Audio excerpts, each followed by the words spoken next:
Hi everyone. So absorption, pharmacokinetic absorptionல pending இருக்கிற ஒரு டாபிக் பயோ அவைலபிலிட்டி ரொம்ப இம்பார்ட்டண்ட்டான டாபிக். ஸோ அதனால தான் தனி வீடியோ போட்டிருக்கேன். ஸோ அப்சார்ப்ஷனில் வந்து என்ன டெஃபினேஷன் பார்த்தோம், சைட் ஆஃப் அட்மினிஸ்ட்ரேஷன்லேருந்து பிளட்டுக்கு ரீச் ஆகிற ப்ராசஸ் பேர் தான் வந்து அப்சார்ப்ஷன் அப்படின்னு சொல்லி பார்த்தோம். இதில் சேம் அதே தான், site of absorption, site of administration அதாவது கொடுத்ததுலேருந்து ஓரளவு எடுத்ததுலேருந்து எவ்வளோ அமௌண்ட், ப்ராசஸ் கிடையாது, எவ்வளோ அமௌண்ட் வந்துட்டு என்னோட பிளட்டை போய் சேரப்போகுது அப்படின்னு படிச்சிங்கன்னா தட் இஸ் பயோ அவைலபிலிட்டி. ஓகேங்களா? ஸோ ஃபார் எக்ஸாம்பிள் இப்போ வச்சுக்கோங்க, நான் வந்து ஒரு 100 கிராம் ட்ரக் எடுத்து சாப்பிட்றேன். ஓகேங்களா? அப்படி சாப்பிட்ட உடனே என்ன ஆகுது, பிளட் கலெக்ட் பண்ணி பார்க்கும்போது அதில் வந்து 50 mg தான் வந்து என்ன இருக்குது, ட்ரக் வந்து ப்ரெசென்ட் ஆயிருக்கு பிளட்டில். அப்படின்னா அந்த ட்ரக்கோட பயோ அவைலபிலிட்டினா 50% தான். ஏன்னா 50 mg தான் வந்து போய் சேர்ந்துருக்கு அப்படின்றது அர்த்தம். ஓகேங்களா? இதுவே வந்துட்டு நம்ம இன்ட்ராவீனஸ், அதாவது ஐவியில் டேரெக்டாக கொடுக்கும்போது என்ன ஆகும், பயோ அவைலபிலிட்டி அப்படின்றது 100% இருக்கும். ஏன் இந்த மாதிரி 50% குறையுது அப்படின்னு கேட்டிங்கன்னா, ஃபர்ஸ்ட் பாஸ் மெட்டபாலிசம், லிவர் இதை டிஸ்ட்ராய் பண்ணிடும். ரூட்ஸ் ஆஃப் அட்மினிஸ்ட்ரேஷனில் பார்த்தோம் இல்லையா, நம்மளோட HCl வந்து டிஸ்ட்ராய் பண்ணிடும். ஸோ இந்த ஃபேக்டர்ஸ்னாலலாம் வந்துட்டு என்ன ஆகுது, அப்சார்ப்ஷன் அஃபெக்ட் ஆகுது அப்படின்னு சொல்லி ஃபேக்டர்ஸ் அஃபெக்ட் அப்சார்ப்ஷன்லையும் பார்த்தோம் இல்லைங்களா?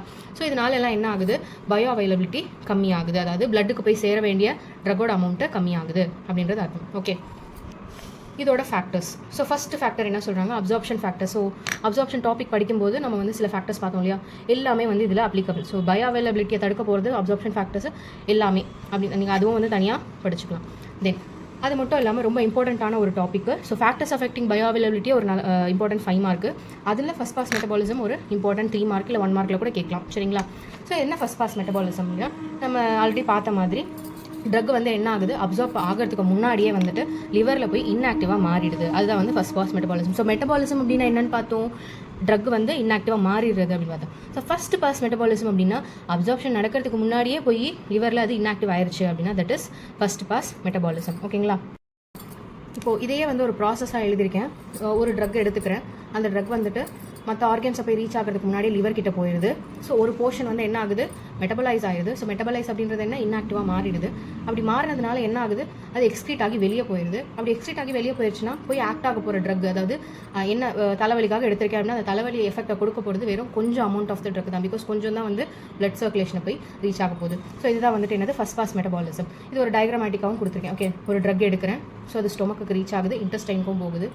So before reaching to other organs என்ன ஆகுது, அது லிவரை போய் சேர்ந்து அடையுது. ஸோ லிவரில் வந்து என்ன ஆகுது, ட்ரக் வந்து மெட்டபலைஸ் ஆயிடுது.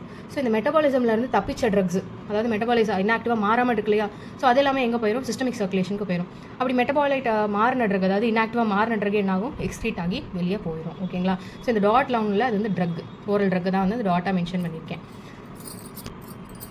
ஸோ அடுத்து இருக்கிற ஒரு இம்பார்ட்டண்ட்டான ஒரு ஃபேக்டர் என்னன்னா லிவர் டிசீஸ். ஸோ லிவர்லேயே பிரச்சனை அப்படின்னும் போது என்ன ஆகும், லிவர் வந்து ஒழுங்காக ஃபங்க்ஷன் பண்ணாது. லிவரோட ஃபங்க்ஷன் என்ன, நிறைய இருக்குது. அதில் ஒரு ஃபங்க்ஷன் வந்து மெட்டபாலிசம் இல்லைங்களா? ஸோ அந்த மெட்டபாலிசம் என்ன ஆகும், தடுக்கப்படும். ஸோ பயோ அவைலபிலிட்டி அப்போ என்ன ஆகும், இன்க்ரீஸ் ஆகும். அதாவது மெட்டபாலிசம்னா என்ன, இன்ஆக்டிவாக மாறுறது. ஸோ ட்ரக் வந்து இன்ஆக்டிவாக மாறல, ஏன்னா லிவர் கிட்ட பிரச்சனை இருக்குது, அதனால் இன்ஆக்டிவாக மாறல. அப்படி மாறலன்னும் போது என்ன ஆகும், ட்ரக் இன்ஆக்டிவேட் ஆகாமல் அது என்ன ஆகும், சிஸ்டமிக் சர்க்குலேஷனில் போய் நல்ல பயோ அவைலபிலிட்டி கொடுக்கும். ஸோ லிவர் டிசீஸ் இருந்துச்சுன்னா bioavailability of the drug வந்து நல்லாயிருக்கும் அப்படின்னு. நெக்ஸ்ட் என்டிரோ ஹிபாட்டிக் சைக்கிளிங், இதுவுமே வந்து ஒரு இம்பார்ட்டன்ட் தீம் இருக்குது.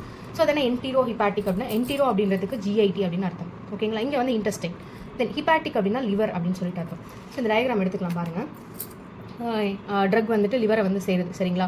அதாவது ஃபஸ்ட் பாஸ் மெட்டபாலிசம்லேயும் லிவரில் வந்து சேரும். தென் ட்ரக்கோட வேலையெல்லாம் முடிஞ்சிருச்சுன்னு வச்சுக்கோங்களேன், அப்பயும் வந்து லிவர் வந்து சேரும். ஃபார் எக்ஸாம்பிள் ஹெட்டேக்லாம் கம்மியாயிருச்சு அப்படின்னா அந்த ட்ரக்கில் எக்ஸ்க்ரீட் ஆகி வெளியே போகணும் இல்லையா? ஸோ எக்ஸ்க்ரீட் ஆகி வெளியே போகணும், என்ன ஆகணும், அது இன்ஆக்டிவாக மாறணும். அது இன்ஆக்டிவாக மாறணும்னா எங்கே வரணும், லிவருக்கு தான் வரணும்.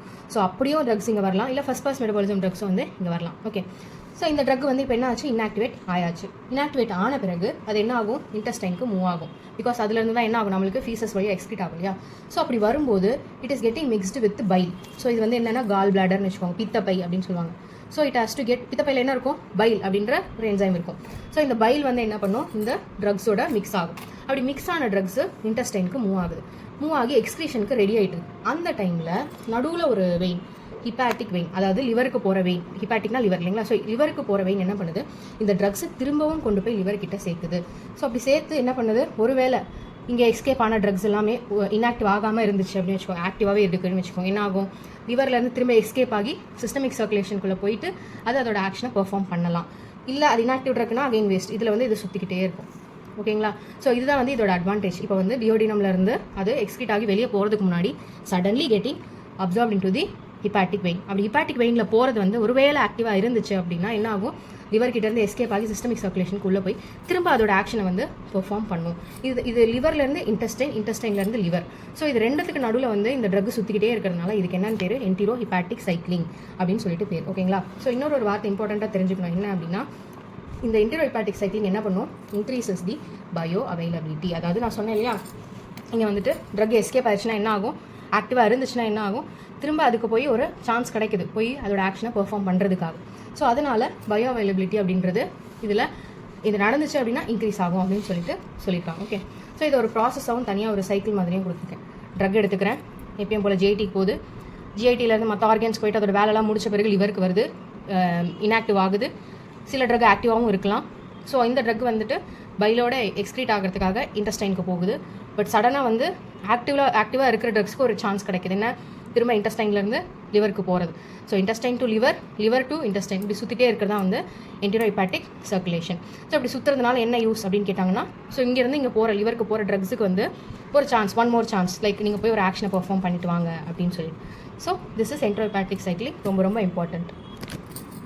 இதோட பயோ அவைலபிலிட்டி அப்படின்ற டாபிக் வந்து எண்ட் ஆகுது. ஸோ பயோ அவைலபிலிட்டினா என்ன, ப்ளஸ் என்டிரோ ஹிப்பாட்டிக் சைக்ளிங்னா என்ன. இப்போ வரைக்கும் ஃபார்மகோகைனெட்டிக்ல என்ன நடந்திருக்கு, ட்ரக் வந்து எடுத்தாச்சு, எடுத்த பிறகு அது பிளட் ஸ்ட்ரீமுக்கு போய் ரீச் ஆகியாச்சு. அண்ட் அதில் வந்து பயோ அவைலபிலிட்டி அப்படின்ற ஒரு டாபிக் நம்ம படிச்சிருக்கோம். ஓகேங்களா. இந்த பயோ அவைலபிலிட்டினா தனியாக வீடியோ போட்டதுனால இது கண்டிப்பாக ரொம்ப ரொம்ப இம்பார்ட்டன்ட், நல்லா படிச்சுக்கோங்க. ஸோ நெக்ஸ்ட் வந்து இதில் எம்சிக்யூஸ் எல்லாது பார்த்துடலாம். அதாவது அப்சார்ப்ஷன் அண்ட் ஃபார்மகோகைனெட்டிக்ஸில் ஃபர்ஸ்ட் கொஸ்டின் என்ன கேட்டிருக்காங்க அப்படின்னா, ஃபார்மகோகைனெட்டிக் மீன்ஸ்னா என்ன அப்படின்னு சொல்லி 4 ஆப்ஷன் கொடுத்துருக்காங்க. நான் இப்போ வந்து ஆன்சர் ஸ்டிக் பண்ணிகிட்டே போகிறேன், நீங்கள் வீடியோ ஸ்டாப் பண்ணிவிட்டு நீங்கள் ஆன்சர் பண்ணுறதுக்கு ட்ரை பண்ணுங்கள், சரியா. ஸோ ஃபார்மகோகைனெட்டிக் அப்படின்றது என்ன, what body does to the drug, body வந்து என் ட்ரக் என்னெல்லாம் பண்ண போது படிச்சா அது ஃபார்மகோகைனெட்டிக். ஓகேங்களா. தென் பயோ அவைலபிலிட்டி இன்ட்ராவீனஸாக கொடுத்தா எவ்வளோ இருக்கும் அப்படின்னு கேட்டிருக்காங்க. ஸோ இன்ட்ராவீனஸ் அப்படின்னா டேரெக்டாக பிளட்டில் கொடுக்குறது இல்லையா. ஸோ பயோ அவைலபிலிட்டினா என்ன, நான் எடுத்ததுலேருந்து எவ்வளோ அமௌண்ட் பிளட்டை போய் ரீச் ஆக போகுது, நான் டேரெக்டாக பிளட்லேயே கொடுக்குறதுனால எனக்கு பயோ அவைலபிலிட்டி 100% இருக்கும். Then first pass metabolism mainly occurs இப்போ தான் பார்த்தோம். ஸோ அதிகமாக எங்கே நடக்கும், லிவரில் நடக்கும், இதுதான் answer. Then which process prolongs duration of drug action, so drug ஆக்ஷனை வந்து ப்ரொலாங் பண்ண போகிறது எது அப்படின்னு கேட்டிருக்காங்க.